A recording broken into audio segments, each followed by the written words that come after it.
Hi, this is Scott Lancer, the Director of Associates for Biblical Research, and we welcome you again today for another episode of Digging for Truth. And as you know, our expertise is in the world of archaeology, but we often are dealing with subjects connected with apologetics. And today we have a very special guest with us, Natasha Crain. Natasha has developed a wonderful website where she blogs about raising our kids and giving our kids training in apologetics. She has written 2 wonderful books on the subject. And I'd like to just share with everyone a little bit about Natasha's background. She's married and a mother of 3 children. She is a BA in economics and an MBA in marketing and statistics. And she also has a certificate in Christian apologetics from Biola University. And she's a member of the International Society of Women in Apologetics. She's, as I said, a Christian parenting blogger at christianmomthoughts.com. She's written 2 books, Keeping Your Kids on God's Side, 40 Conversations to Help Them Build a Lasting Faith, and Talking with Your Kids About God, 30 Conversations Every Christian Parent Must Have. I'm so glad that she's joined us today. This is the second time we've met up with Natasha to have these conversations about our kids and apologetics and parenting and connecting those dots. And Natasha, thanks for coming in again today. You're actually out there in Orange County, California via Skype. So thank you for joining us today. Hey, it's great to be on with you, Scott. Thanks so much. Yeah. Now, Natasha, one of the reasons I got connected with you is I saw one of your blogs connected with kids who are shamed via the internet. They're on the internet and they are chatting, or they're being, they have friends or people coming in and making comments to them. Christian kids who end up being intimidated and feeling shamed and threatened by atheists who come in and attack them, verbally attack them. And so we want to talk about that a little bit. I think some of the parents don't fully understand the issues involved with this. So maybe we could just explain this problem, like what happens to our kids while they're online? What sorts of things are going on, and what do we need to be aware of? Right. Well, I would say that shaming is the weapon of choice for a lot of skeptics today. And I do want to say up front that not every atheist or skeptic of Christianity goes after people with this kind of approach. So this is not a blanket statement that this is always what happens. But I do find that it happens very frequently. And the idea of it is really that they're coming in saying, look, religion's actually bad for the world. We need to eradicate this thing. And if you just look at the evidence, you can see there's no evidence for the truth of any religion. And so you're an unreasonable person, or really you're just gullible and stupid if you believe this stuff. And that's the gist of it. And it comes in all shapes and forms depending on whatever the specific subject is. And I know we're going to talk more about that and the kinds of approaches, but that's really what you hear is just there's no evidence that God exists. There's no evidence for the truth of any of these religions that are out there. And if you still believe, then you're gullible and you're foolish. And that's what our kids are hearing over and over today. So if you were going to summarize the tactics that these atheists are using, how would you describe that? Well, I think we can get into the specifics of it, but I think in general, it's just if you have a supernatural worldview, in other words, if you believe that something exists beyond nature, then that's just foolish because we have no evidence for those things. And so, really, what a lot of skeptics do is they try to redefine faith and just say, if you have faith, then this is silly because faith is this blind belief. It's like believing in unicorns. We're just guessing and wishing upon a star that something exists out there, but there's no evidence. And so, that's where we really have to understand as Christians, because sometimes Christians misunderstand this too. Faith is not about just a blind guess that God's there. It's not that we're saying, okay, well, we don't need evidence. We've got faith. That's not the approach. Rather, faith is believing in what you have good reason to believe is true. Mm-hmm. So it's that trust, and that's a biblical faith. And a lot of times skeptics today are redefining that, and the way that they're redefining it is in a way that makes you feel foolish. And if you don't have a good understanding of why there's good reason to believe that Christianity is true, then the effect of that is to make you feel ashamed because you feel inadequate to respond. Yes, yes. So our students are maybe you could give a couple of examples of just some of the social networking processes whereby they're getting into these conversations. Where are they connecting where that's happening? Oh, pretty much everywhere. So if you Yeah. go onto the internet, that will be blog posts written, that will be in popular media. I mean, you can even see in very popular publications in the Scientific American and different places that you'll see this kind of conversation taking place. And you Hmm. can see it in the comments after news stories, you can see it in social media. If you're on Facebook or Twitter or YouTube, Pinterest, wherever kids are, they're going to see these kinds of conversations take place. So it's Right. quite literally everywhere they go.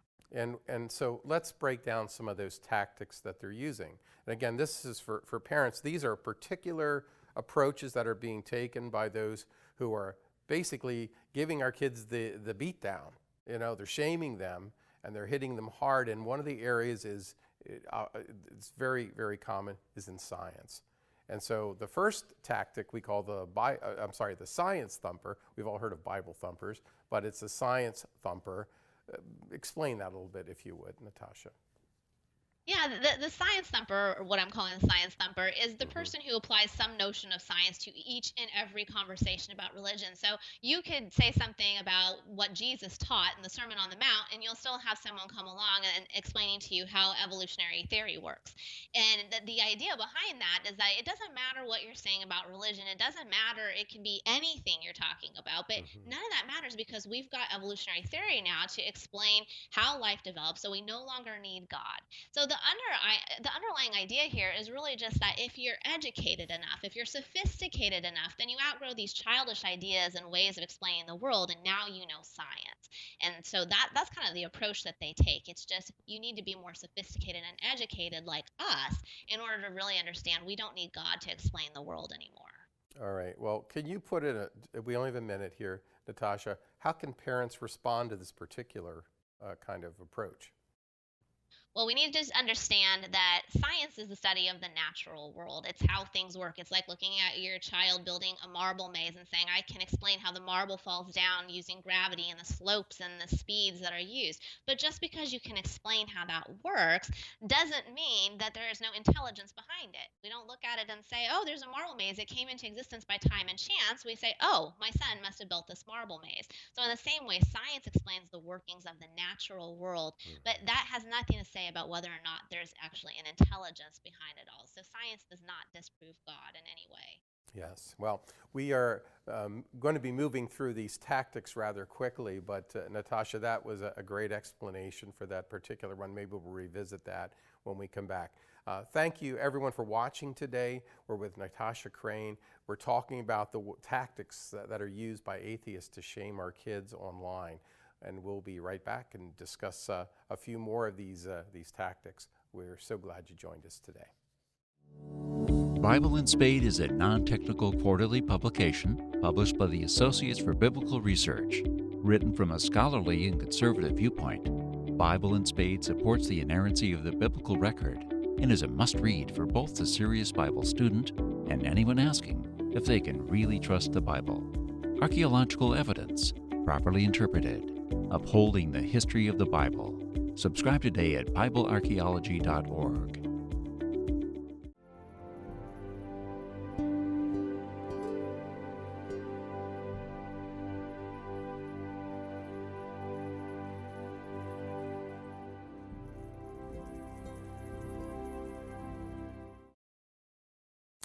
Hi, and welcome back to Digging for Truth. We're interviewing Natasha Crain today, and we're so excited that she's here. And we're talking again about the subject of apologetics and reaching out to our kids who are living in an age of skepticism and overt resistance by atheistic philosophies. And our kids are often attacked for what they believe online. And so we were talking about some of the particular tactics that are used to shame our kids. And this is a terrible thing that's happening to them. And many kids, many times their faith is really being harmed by these attacks. Now, Natasha, we were just talking about the science thumper, but let's just maybe elaborate a little further on the issues of science and how that is used against our kids.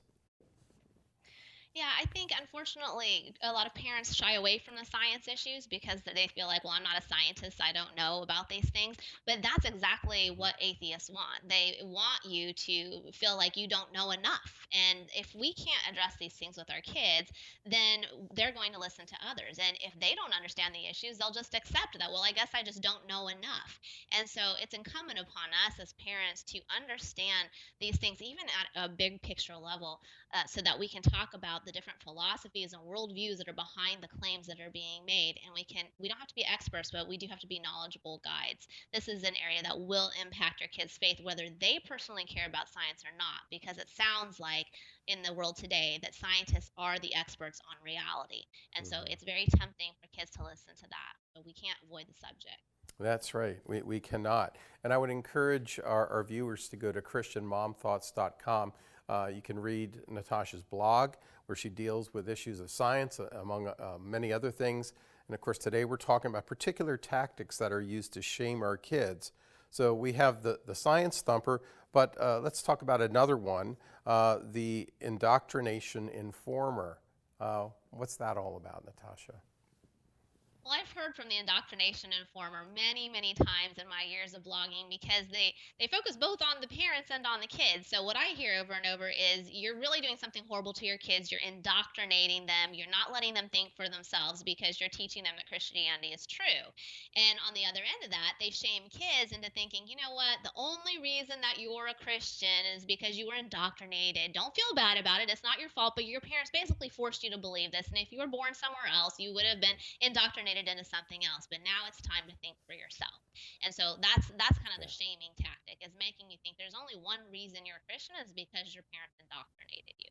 Yeah, and the students I've worked with over the years, that issue is the one that is, I get angry with that one, because it's offensive that they think they can undo an entire lifetime of parenting with a few phrases, and just by writing off basically all their kids' training, all that they've been taught with, well, you know, you were young and stupid, and now you need to grow up and be like an informed adult.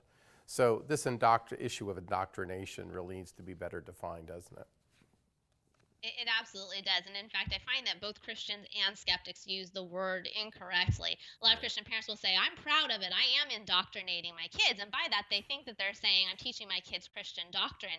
But that's not what the word means. Indoctrination is not about any particular religion. Indoctrination is a problem with how you teach someone something. It's teaching someone to accept ideas uncritically. It's teaching them, don't think about all these other things you hear. Just close your ears and tune it out, because you're only allowed to hear this. So that's the approach. So is it true that there are Christian parents who indoctrinate their kids? Sure, it's a problem if you're teaching your kids in that way. But it's also true that atheists can indoctrinate their kids. It's not inherently related to any particular religion, as skeptics would have you believe. It's a problem with how you teach your kids this, about their worldview. Yes, yes, yes. Well, Natasha, let's move on to another tactic that's often used, and that is one you've entitled the miracle mocker. Maybe you could tell us a little bit more about that. I think I hear about the miracle mocker and the science thumper the most of all. The miracle mocker is the person who just wants to make you feel like this stuff is laugh out loud funny. If you believe somebody came back to life from the dead, you believe that there was actually something called Noah's Ark, you believe that people were saved from a fire supernaturally. Anytime you believe one of these accounts that are based on a worldview that we don't think that we see today, in other words, it doesn't follow natural laws, you are gullible. You're stupid. You don't experience this naturally, so why would you believe it? And so there are all kinds of memes and all kinds of things that go after this idea that there's anything that exists beyond nature. Yeah. So how can parents respond to this particular issue? How can they help their kids?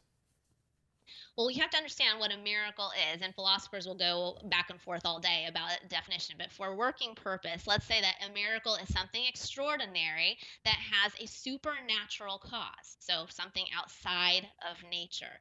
So if we just think about the logic here, we can help our kids find common ground with skeptics, and we can say, hey, if God doesn't exist, miracles are not possible. I agree with you on that. If God doesn't exist, then there's nothing beyond nature to cause a miracle to happen. So just by definition, that's not possible. I agree. If God doesn't exist, those accounts in the Bible seem ridiculous. I agree. However, we're assuming that God doesn't exist in that case. If God exists, if there really is a being beyond our natural world, then he can choose to intervene in it as he chooses. That doesn't mean we believe that every single thing that happens in the world becomes a miracle suddenly, but that we can then evaluate on a case-by-case basis and say, hey, is there good evidence for this? For example, with the resurrection, where we have wonderful historical evidence for the resurrection, we can look and see that, yes, a miracle has indeed happened.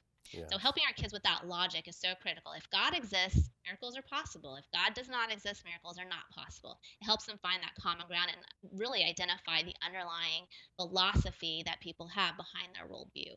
Yes, yes. Now, Natasha, we're coming down to the last half minute here, but just I know that when you were confronting questions, attacks on science and on miracles, some of this stuff really caused you to think deeply. And like for me, when I confronted these major questions attacking my faith, I had a little bit of a meltdown in my younger years just over how to answer all these things. And maybe when we come back, I'm just going to have you briefly talk about your own experience there before we continue on our tactics list of these different ways that our kids are shamed online. But I think it would be helpful for people to hear your own battle with that and what you dealt with. So we'll be right back in our continuing conversation with Natasha Crain, and we urge you to come back and join us as we enter into these important topics as we're helping to prepare our kids for the attacks, for the shaming that they will deal with. In a culture of intense Bible-denying skepticism, Associates for Biblical Research exists to strengthen followers of Jesus by affirming the authority of the Bible.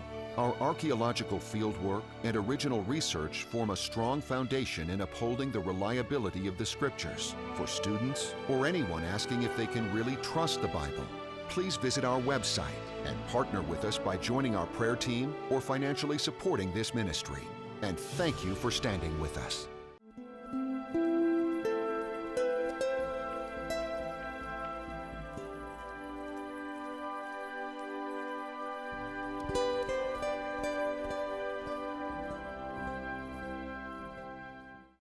Welcome back to Digging for Truth with Natasha Crain today, and Natasha's talking to us about ways that our children are shamed online.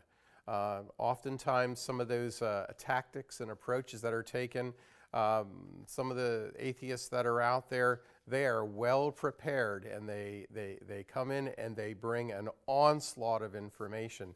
So we're talking about some of those tactics. And of course, you can go to christianmomthoughts.com to read more about these things, and we urge you to do that.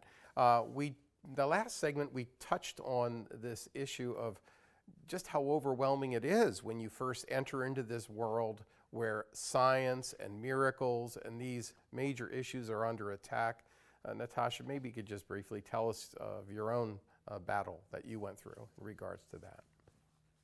Well, when I first started getting attacked by skeptics on my blog, and they were giving me all kinds of challenges that I really couldn't answer after being a lifelong Christian, I decided I really have to dig deep in this. I really have to start understanding. So the first area I really dug into, because I was hearing so much from the science thumper that we had heard about, and that's just the general name, but from many science thumpers, it was evolution. And I realized I was totally unprepared in this area. I had never been a big sciencey person. It wasn't something I had learned a lot about as much as was talked about in my youth group in high school was just, oh, it's, really crazy to think that we all came from a bunch of monkeys. And that was kind of the simplicity of it. And so I never thought twice. But as I started to hear about these things, I said, I have to go and I have to learn this. So I actually found a Christian organization online that promotes theistic evolution, the idea that evolutionary theory is true and that it's compatible with the Bible and that God is behind it. And they had a series of articles where you can learn about evolutionary theory. And so I did that one afternoon. And after a few hours of going through these articles written by Christians, I was convinced that evolution was true, and my faith was just crushed because I didn't see how, if evolution is true, this could possibly work with the Bible. And I remember just being on my bed and putting the covers over myself and just thinking, what do I do? How can it possibly be that there is no God and that everything I've ever learned is not true? Where does that even leave me? And it was really a trying time for me to grapple with what I had learned and try to figure out what to do with it. And I knew at that point I was going to have to dig further, which I did. But I think it's just an example of how, if your kids have not dealt with these conversations with you as the parent, they're going to encounter them and they're going to see that there's a lot of information out there that is going to challenge them. And if they're not prepared, it can crush them really easily. This was after hundreds of hours of church and a lifelong faith that I was crushed in 4 hours reading on a Christian website about evolution. Yes, and so we have to realize that sometimes with our kids, all it takes is one little punch from one of these atheistic, those who are attacking them, and it knocks them right over, knocks them so hard that sometimes they lose their faith, as we say. Well, I think your example, what you went through, is important. I think for parents, they need to understand that we got to work through some of this material to be prepared. And your books and your blog are a great way to help parents really begin to deal with some of those things. Well, we're talking about some of these tactics that these aggressive atheists use, and we've talked about 3. Let's talk about another one, Natasha, the self-sufficient scoffer.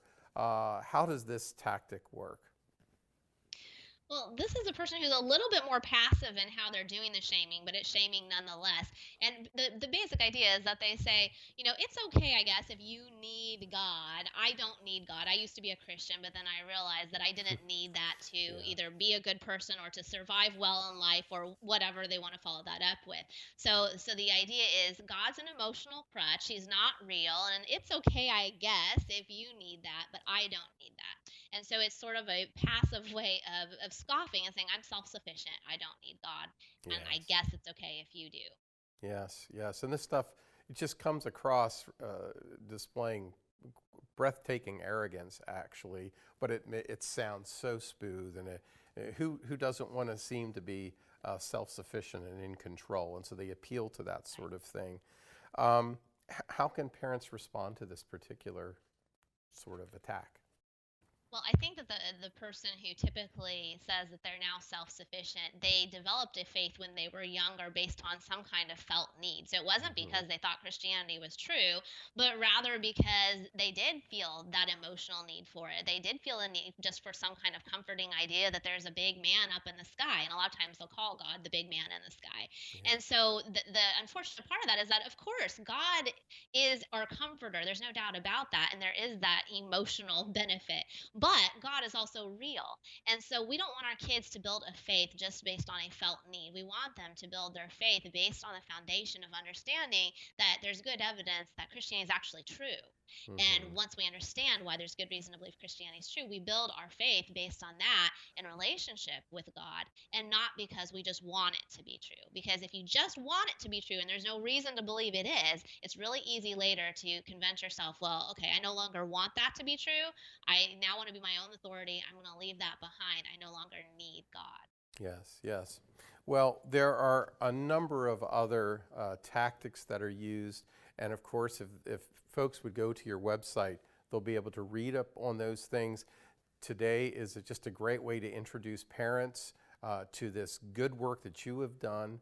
And I think what I'd like to do as we close out this episode of Digging for Truth, I was wondering maybe, Natasha, just more generally, how would you encourage parents, just generally, in this great battle that we're in for our kids? I think that it's important to take one small step, and I think that we just get so overwhelmed by everything, and we hear these things, and we don't want to engage, and we just kind of want to do our best. And that's what I hear from parents so often. It's just, well, I'm just going to do my best, and that's all I can do. I'm going to pray, and then the rest I'm going to leave up to God. And it's important to understand that there's no purchase involved here. It's not we put in this amount of effort, and therefore our kids will be a Christian. But rather, this is an investment we are called to make, and the results that's between God and our kids. But we are called to make this investment. It's not about just doing whatever we define as best, because that might not be what our kids actually need. We have to learn what's out there so that we can then prepare them. Very good. One step at a time. Very good, Natasha. Well, my thanks to Natasha Crain. Natasha, it was wonderful having you on our program today. I encourage our parents to check out your website and to glean all that good stuff that you have written for us. Thanks again, and may God bless our parents who are in the great battle for the lives of their kids.